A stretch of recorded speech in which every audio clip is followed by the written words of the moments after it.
There is no much sugar in the bag. এই থলেতে বেশি চিনি নেই। তাহলে এই বাক্যে মাছ কেন ব্যবহার করা হলো? কারণ এই বাক্যে দেখতে পাচ্ছি আমরা সুগারকে আমরা কখনো 1 2 3 4 করে গুনতে পারি না।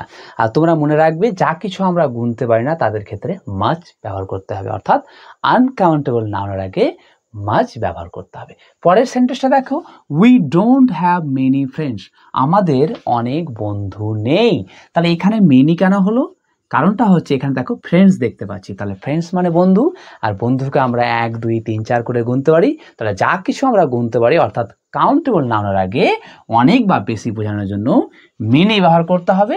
আর আনকাউন্টেবল নাউন বা যা কিছু আমরা গুনতে পারি না তাদের ক্ষেত্রে অনেক বা বেশি বোঝার জন্য মাছ ব্যবহার করতে হবে। কোনো কিছুর তুলনা প্রকাশ করার জন্য বা কোনো কিছুর সমান বা একই আছে বোঝানোর জন্য অ্যাজ মাচ অ্যাজ এবং অ্যাজ মেনি অ্যাজ ব্যবহার করা হয়। যেমন রবির কাছে যতটা কলম আছে ঠিক ততটা শ্যামের কাছেও কলম আছে। তার মানে দুজনের মধ্যে তুলনা প্রকাশ করা হচ্ছে, যা শ্যামের কাছে আছে তা রবির কাছে আছে, বা রবির কাছে যা আছে তা শ্যামের কাছেও আছে। এই অর্থে বোঝানোর জন্য আমরা অ্যাজ মাচ অ্যাজ এবং অ্যাজ মেনি অ্যাজ ব্যবহার করব। দুটো উদাহরণ রয়েছে, সেই দুটো উদাহরণ ভালো করে লক্ষ্য করো, তোমাদের ব্যাপারটা আরও ক্লিয়ার হয়ে যাবে। Rafiqul earns as much money as Faruk.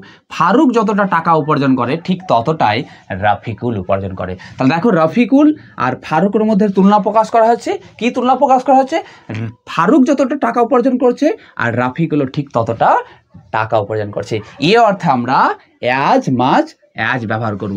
এখানে অ্যাজ মাচ অ্যাজ কেন ব্যবহার করা হচ্ছে? কারণ মানিকে আমরা গুনতে পারি না, এটা হচ্ছে আনকাউন্টেবল নাউন। আর আনকাউন্টেবল নাউনের ক্ষেত্রে অ্যাজ মাচ অ্যাজ ব্যবহার করা হয়। পরের উদাহরণটা দেখো, Mina has as many friends as Tina. টিনার যতটা বন্ধু আছে মিনারও ততটা বন্ধু আছে। তাহলে দেখো এখানে মিনা আর টিনার মধ্যে তুলনা প্রকাশ করা হচ্ছে। তাহলে এখানে অ্যাজ মেনি অ্যাজ কেন ব্যবহার করা হলো? কারণ এখানে ফ্রেন্ডস কিন্তু আমরা 1 2 3 4 করে গুনতে পারি। তাহলে দুজনের মধ্যে যদি তুলনা প্রকাশ করা হয় সেক্ষেত্রে আমরা অ্যাজ মেনি অ্যাজ ব্যবহার করব।